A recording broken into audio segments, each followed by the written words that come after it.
శివ మేధా ఫ్యామిలీని నాశనం చేయటం గురించి ఆలోచిస్తున్నాడు. సురభి, శివలు వసుంధర ఇచ్చే పార్టీకి వస్తారు. అక్కడ అందరూ సురభిని గుర్తుపట్టి ఆమెని అప్రిషియేట్ చేస్తూ ఉంటారు. వాళ్ళంతా సురభిని తమలో కలుపుకుంటారు. వాళ్ళని చూస్తేనే సురభికి అర్థమవుతుంది చాలా రిచ్ ఫ్యామిలీస్ నుంచి వచ్చారు అని. సురభి ది గ్రేట్ షికా ఫ్యామిలీలో పుట్టినప్పటికీ చిన్నప్పట్నుంచి తను చాలా నార్మల్ లైఫ్ ని లీడ్ చేసింది. ఇక్కడ వీళ్ళందర్నీ చూస్తుంటే ఆమెకి కాస్త ఇబ్బందిగా అనిపించింది. చంద్రయాన్ సురభికి వైన్ ఆఫర్ చేస్తాడు. సురభి నో అని చెప్తుంది. ఆమె ఇబ్బందిని గమనించి అందులో ఒక అమ్మాయి, రా సురభి, మనం బాల్కనీలో మాట్లాడుకుందాం అని అడిగింది. వెళ్ళు సురభి, తన పేరు టీనా, చాలా యాక్టివ్గా ఉంటుంది. తను నీకు ఈ హై సొసైటీలో ఎలా ఉండాలో చెప్తుంది. లైఫ్ అంతా ఆర్నమెంట్స్ డిజైన్ చేయడమే కాదు, లైఫ్ ని ఎంజాయ్ చేయడం కూడా నేర్చుకో, వెళ్ళు అని మెల్లగా అన్నది వసుంధర. ఇప్పుడు నాకేమైంది, నేనేం కాలేనా ఏంటి అని తనలో తను అనుకుని టీనా వెంట వెళ్ళింది Surabhi. Tina western one piece tight black dress లో చాలా బాగుంది. ఆమెను చూస్తేనే అర్థమవుతుంది చాలా రిచ్ కిడ్ అని.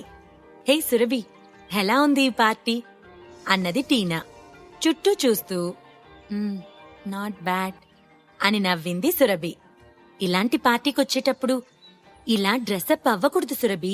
అక్కడ చూడు, అంతా ఎలా డ్రెస్సెస్ వేసుకున్నారో, అన్ని western dresses and costly branded items వాడుతున్నారు. నిజానికి నాకన్నా నువ్వే అందంగా ఉన్నావు, కానీ చూడటానికి నేనే బాగున్నాను. అంతదాకా ఎందుకు, మీ సిస్టర్ కృతి, తను ఎంత స్టైలిష్ గా ఉంటుంది, స్టైల్ కి బ్రాండ్ అంబాసిడర్ లా ఉంటుంది. నువ్వు తనలా రెడీ అవ్వచ్చు కదా.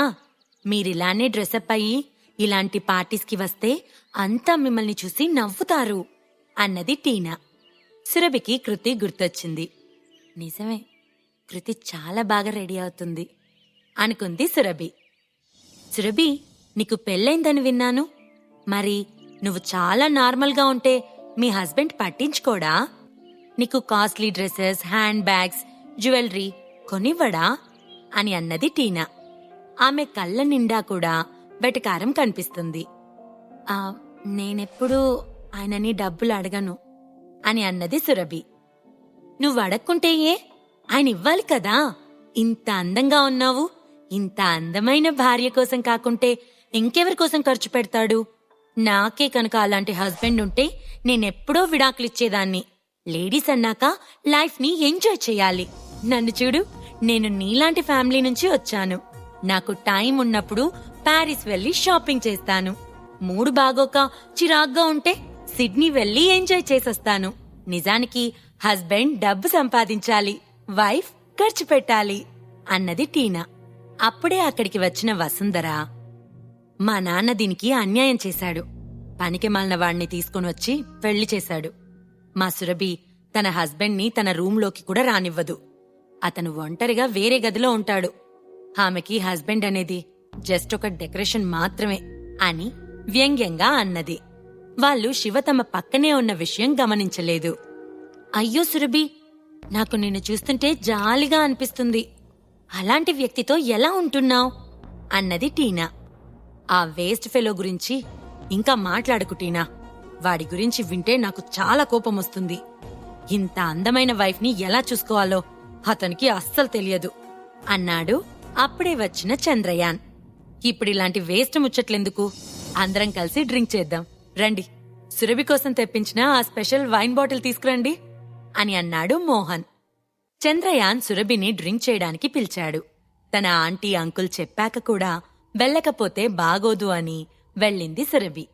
సురభి కోసం తీసుకొచ్చిన స్పెషల్ వైన్ ని గాజు గ్లాసులో నింపాక అందరి దగ్గరికి వచ్చింది. చంద్రయాన్ ఓ వైన్ గ్లాస్ సురభికి ఇచ్చాడు. థ్యాంక్స్ అని చెప్పి తీసుకుంది సురభి. మరో గ్లాస్ తీసి శివకి ఇచ్చాడు. నో థ్యాంక్స్, నాకు అలవాట్లేదు అని చెప్పాడు శివ. అక్కడ అందరూ ఆశ్చర్యపోయారు. చంద్రయాన్ లాంటి వ్యక్తి డ్రింక్ ఆఫర్ చేస్తే వద్దు అన్నాడని అందరూ హేళనగా చూస్తున్నారు. అవును, ఇంతకీ నువ్వెవరు అన్నాడు చంద్రయాన్. శివ ఏదో చెప్పబోయేంతలో అతను మా సురభికి అసిస్టెంట్. సురభి ఎక్కడికి వెళ్తే అక్కడే ఉంటాడు. అని అన్నది వసుంధర. ఓహో, ఓకే. అసిస్టెంట్ కూడా ఇంత ఓవర్ చేస్తాడా? హలో మిస్టర్, ఇలాంటి డ్రింక్ మళ్ళీ మళ్ళీ దొరకదు అన్నాడు చంద్రయాన్. శివ కూల్గా నవ్వి వదిలేశాడు. అతన్ని వదిలే చందు, కొంతమందికి పబ్లిక్లో ఎలా బిహేవ్ చేయాలో తెలీదు అని అన్నాడు మోహన్. చంద్రయాన్ డ్రింక్ చేస్తూనే సురభిని చూస్తూ ఉన్నాడు. సురభి మేకప్, ఖరీదైన డ్రెస్సెస్, జ్యువెలరీ ఏమీ వేసుకోలేదు. చాలా ట్రెడిషనల్ గా రెడీ అయింది. అలా కూడా చాలా అందంగా, న్యాచురల్ గా ఉంది. ఆమెను చూస్తూ ఉంటే చూడాలి అనిపిస్తుంది. చంద్రయాన్ ఓ ప్లే బాయ్ టైప్. అమ్మాయిలు అతనితో ఉండటానికి ఇష్టపడతారు. అతను 2 years బ్యాకే సురభిని చూశాడు. అప్పుడు పెద్దగా పట్టించుకోలేదు. కానీ రీసెంట్ గా సురభి ఎగ్జిబిషన్ లో విన్ అయినప్పుడు ఇచ్చిన ఇంటర్వ్యూలో సురభిని చూశాడు. ఆమెను చూసిన దగ్గర నుంచి ఎప్పుడెప్పుడు సురభిని కలవాలా అని ఎదురుచూశాడు. ఇప్పుడు సురభిని కలవడం తన ఆంటీ వసుంధర వల్ల జరిగింది. ఏమైనప్పటికీ అతని ఫ్యామిలీ దగ్గర చాలా డబ్బుంది. ఆ డబ్బుతో అతను ఏం చేసినా చెల్లిపోతుంది. చంద్రయాన్ సురభితో గడపబోయే నైట్స్ గురించి కలలు కంటున్నాడు. కాని అతని కలలకు శివ అడ్డొస్తున్నాడు. అది చంద్రయాన్కి చాలా చిరాకుగా అనిపించింది. ఎంత అసిస్టెంట్ అయితే మాత్రం బెడ్రూమ్కి కూడా వస్తాడా ఏంటి అని తనలో తాను అనుకున్నాడు చంద్రయాన్. సురభి, నీ అసిస్టెంట్ పేరేంటి అన్నాడు చందు. తన పేరు శివ అన్నది సురభి. ఓ శివ, ఈ పేరు నేనెక్కడో విన్నానే. శివ అంటే షికా ఫ్యామిలీకి చెందిన ఓ యూజ్లెస్ అల్లుడు. నీ హస్బెండ్ కదా సురభి? తన గురించి నేను చాలా విన్నాను. అది నువ్వేనా? నీ వైఫ్ కి అసిస్టెంట్ గా ఉంటున్నావా అని నవ్వాడు చంద్రయాన్. శివ ఏమీ మాట్లాడలేదు. శివ తన లైఫ్ లో ఇలాంటి వాళ్ళని చాలా మందిని చూశాడు. హలో మిస్టర్ చందు, మీరు శివతో రెస్పెక్ట్ గా మాట్లాడండి అని సీరియస్ గా అన్నది సురభి. సురభి తన వైపు లీడ్ తీసుకుని మాట్లాడటం శివకి హ్యాపీగా అనిపించింది. సారీ సురభి, ఇతనెవరో తెలిసాక నేను కూల్గా ఉండలేకపోయాను. నీకు జరిగిన అన్యాయానికి నాకు చాలా కోపం వస్తుంది అన్నాడు చందు. ఏంటి సురభి, ఇతనేనా నీ హస్బెండ్? ఇలాంటి హస్బెండ్ నాకే ఉంటే నేనెప్పుడో ఇంట్లో నుంచి వెళ్ళగొట్టేదాన్ని. ఒక కాస్ట్లీ డ్రెస్ లేదు, నగలు లేవు. నీకోసం ఏం చేశాడితను? ఇంకా ఎందుకు ఇతనితో ఉంటున్నావు? నీ లైఫ్ గురించి ఆలోచిస్తే నాకు చాలా కోపం వస్తుంది అని అన్నది టీనా. ఇతనికి ఏమాత్రం సిగ్గున్నా ఆ ఫ్యామిలీలో ఉండడు. ఇలాంటి వ్యక్తి మనలాంటి పార్టీకి వస్తే మన పరువు పోతుంది అని చందు ఫ్రెండ్ అన్నాడు. షటప్ ఆల్ ఆఫ్ యూ, ఇది నా సొంత విషయం. దీని గురించి ఎవ్వరూ ఎక్కువగా మాట్లాడొద్దు అని కోపంగా అన్నది సురభి. చంద్రయాన్ చిన్నగా నవ్వి, సారీ సురభి, వీళ్ళ తరపున నేను నీకు సారీ చెప్తున్నాను. నీకేమైనా సహాయం కావాలంటే వెంటనే నాకు కాల్ చేయి. టీనా, అక్కడ రూమ్లో నేను సురభి కోసం తీసుకొచ్చిన స్పెషల్ గిఫ్ట్స్ బ్యాగ్ తీసుకొనొస్తావా అన్నాడు. టీనా రూంలోకి వెళ్లి బ్యాగ్ తీసుకొనొచ్చి అక్కడే ఉన్న టేబుల్ పై పెట్టింది. ఆ bag branded logo LV letters తో చాలా కాస్ట్లీ అని అది చూడగానే అర్థమవుతుంది. కొంతమంది లేడీస్ అలాంటి బ్రాండెడ్ హ్యాండ్ బ్యాగ్ అంటే పడి చేస్తారు. నా వైపు నుంచి మొదటిసారి మనం కలిసినందుకు నీకు చిన్న గిఫ్ట్ అని ఆ బ్యాగ్ ని ఓపెన్ చేశాడు చందు. ఆ బ్యాగ్ లో modern dresses, perfume set, makeup set, ఇలా ఒక ఉమెన్ కి కావాల్సిన లగ్జరీ ఐటమ్స్ అన్నీ కూడా అందులో ఉన్నాయి. సురభి ఆ బాక్స్ వైపు చూస్తూ, ఇది చాలా కాస్ట్లీగా ఉంది, నాకొద్దు అని అన్నది సురభి. ప్లీజ్, కాస్ట్ గురించి ఆలోచించకు. నీకు తెలుసా, టైటానిక్ షిప్ మునిగిపోయినప్పుడు 100 సంవత్సరాల తర్వాత దాన్ని శిథిలాలు తీస్తున్నప్పుడు ఒక సూట్ కేస్ బయటపడింది. అప్పటికి ఆ సూట్ కేస్ చెక్కు చెదరలేదు. అది ఇదిగో ఎల్వి బ్రాండెడ్ సూట్ కేస్. అందుకే ఈ బ్యాగ్ నేను నీకిస్తున్నాను. మన ఫ్రెండ్షిప్ కూడా దీనిలా ఎప్పటికీ చెక్కు చెదరకుండా ఉండాలి అని చిరునవ్వుతో అన్నాడు చంద్రయాన్. సురభికి ఆ గిఫ్ట్ తీసుకోవాలని ఏమాత్రం లేదు. అలానే గట్టిగా తిరస్కరించలేకపోతోంది. వెంటనే శివ వైపు చూసింది. శివ ఆమె వైపే నార్మల్గా చూసి, తనకి గిఫ్ట్ వద్దంటుంది కదా, తీసి లోపల పెట్టుకోండి అన్నాడు శివ. లేడీస్ పై ఆధారపడే నువ్వు సురభి గురించి రైట్ తీసుకుంటున్నావా అన్నాడు చంద్రయాన్. నీకెలా తెలుసు సురభికి ఆ గిఫ్ట్ అక్కర్లేదని? నువ్విక్కడ ఉండటం వల్లనే సురభి ఆ గిఫ్ట్ తీసుకోవట్లేదేమో.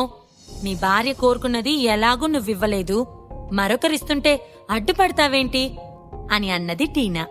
ఇంతలో అక్కడికి వచ్చిన వసుంధర, ఏంటి ఇక్కడ ఏం గొడవ జరుగుతోంది అని అడిగింది. ఆంటీ, నేను సురభి కోసం ఒక గిఫ్ట్ తీసుకొనొస్తే శివ వద్దంటున్నాడు అన్నాడు చందు. శివ, నువ్వెవరు తనకి గిఫ్ట్ ఇవ్వొద్దనటానికి? మా సురభి నిన్నెప్పుడూ యాక్సెప్ట్ చేయలేదు. నువ్వేంటి లీడ్ తీసుకుంటున్నావు?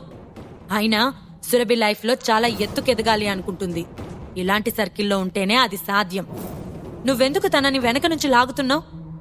చంద్రయానిచ్చిన గిఫ్ట్ తీసుకో అని సీరియస్గా చెప్పింది వసుంధర. సురభికి ఆ గిఫ్ట్ వద్దంటుంది, మీరెందుకు తనని ఇబ్బంది పెడుతున్నారు అన్నాడు శివ. ఒకవేళ సురభి ఆ గిఫ్ట్ తీసుకోవాలనుకుంటే శివ ఎప్పుడూ ఆపడు. అతను ఆమె ఇష్టానికి రెస్పెక్ట్ ఇస్తాడు. ఏంటి, నువ్వు నాకెదురు చెప్తావా? తనకి గిఫ్ట్ ఇష్టం లేదని తను చెప్పాలి, నువ్వు కాదు. నీ వల్లే తను ఇన్ని ఇబ్బందులు పడుతుంది. తను హ్యాపీగా ఉండాలని నీకు లేదా? నువ్వు నిజంగా వేస్ట్ ఫెలోవి. అయినా నువ్వు మా చంద్రయాన్తో పోటీ పడాలనుకుంటున్నావా? అలా అనుకుంటే నీ వైఫ్కి అంతకన్నా విలువైన గిఫ్ట్లు కొనివ్వు. అంతేకాని తనకి వేరే వాళ్ళిచ్చే గిఫ్ట్లు వద్దు అని చెప్పటానికి నీకు రైట్ లేదు అన్నది వసుంధర. ఈ గిఫ్ట్లు చాలా కాస్ట్లీనా అని అడిగాడు శివ. ఆ మాటతో అందరూ పెద్దగా నవ్వారు. నీకు ఈ హై సొసైటీ గురించి తెలియదనుకుంటా. ఇవన్నీ చాలా కాస్ట్లీ. మొత్తం కలిపితే అటు ఇటుగా 2 లక్షలు అన్నది టీనా. అది ఎంత కాస్ట్లీ అయినా సురభికి నచ్చలేదు. అంటే వాటికి వాల్యూ లేనట్లే. కావాలంటే మీరే అడగండి అన్నాడు శివ. ఇలాంటి గిఫ్ట్లు ఏ అమ్మాయి వద్దనదు. నువ్వే సురభిపై ప్రెషర్ పెడుతున్నావు అని సురభి ముందుకొచ్చి, సురభి, నువ్వు కోరుకోవాలి కాని ఇలాంటి గిఫ్ట్స్ ఎన్నో తెచ్చిస్తాను. ఇప్పుడు నీకు నా గిఫ్ట్ నచ్చిందా లేదా అన్నాడు. ఆ గిఫ్ట్ తీసుకో సురభి అని వసుంధర మోహన్లు కూడా అన్నారు. అందరూ కూడా సురభి ఆ గిఫ్ట్లు తీసుకుంటుందని ఎదురుచూస్తూ ఉన్నారు.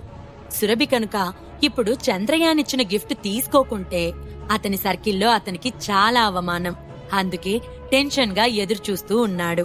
సురభి అందరి వైపు ఓసారి చూసి, చందు, మీ గిఫ్ట్కి చాలా చాలా థ్యాంక్స్ అండ్ చాలా బాగుంది.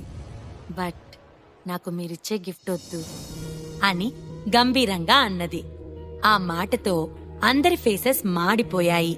ఇంత ఖర్చు పెట్టి సురభి కోసం అంత మంచి గిఫ్ట్ తెస్తే సురభి తీసుకోకపోవటం ఎవ్వరికీ మింగుడు పడటం లేదు.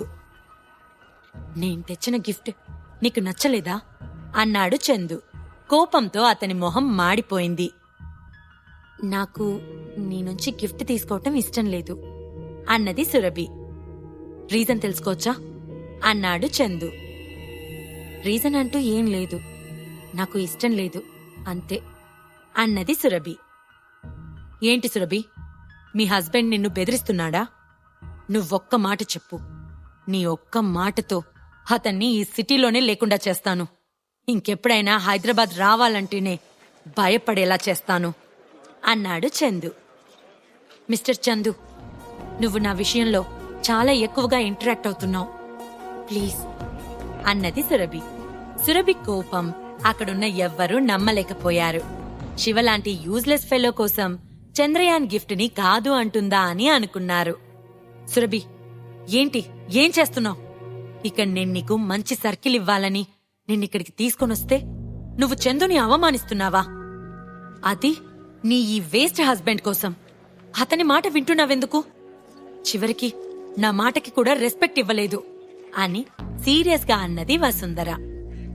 సారీ ఆంటీ, మీ మాట కాదనాలని నా ఉద్దేశం కాదు, కానీ అంటూ ఇంకా ఏమీ మాట్లాడలేకపోయింది సురభి. ఆమె వసుంధర మాట కోసం ఆ గిఫ్ట్ తీసుకోవచ్చు, కాని శివ తన కోసమే కదా ఆ గిఫ్ట్ వద్దన్నాడు. ఇప్పుడు తను తీసుకుంటే శివకి అవమానం జరిగినట్లే కదా. ఆమె తన భర్తకి అవమానం ఎందుకు కలిగిస్తుంది? బాగుంది శివ, నువ్వు నీ భార్యని కంట్రోల్ చేస్తున్నావు. నీ దగ్గర డబ్బు లేదు, ఎబిలిటీస్ లేవు, ఆస్తులు లేవు, కానీ సురభిని మాత్రం కంట్రోల్లో పెట్టుకున్నావు. నువ్వు దాని లైఫ్లో ఓ విలన్లా ఉన్నావు. ఖచ్చితంగా నిన్ను వెళ్ళగొడతాను, గుర్తుపెట్టుకో అని అన్న వసుంధర, సురభి, నేను నీకోసం చందు ఇచ్చిన ఈ గిఫ్ట్ని తీసుకుంటున్నాను. ఇది మీ అమ్మకి పంపిస్తాను. చందు ఫ్యామిలీ ఇచ్చే గిఫ్ట్ని ఎవ్వరూ కాదనటానికి ట్రై చేయొద్దు అన్నది. తన మాట కాదు అన్నందుకు వసుంధర సురభిని ఊరికే వదిలేస్తుందా? తన భర్తని మాట అంటేనే సురభి సీరియస్ అయ్యింది. అలాంటిది ఆమె తన భర్తకి విడాకులిస్తుందా? ఈ ప్రశ్నలకు సమాధానాలు తెలుసుకోవాలంటే నెక్స్ట్ ఎపిసోడ్ వినాల్సిందే. క్రింద ఇచ్చిన లింక్ ని క్లిక్ చేసి పాకెట్ ఎఫ్ఎం యాప్ ని ఇన్స్టాల్ చేసుకోండి. Stay tuned to Pocket FM.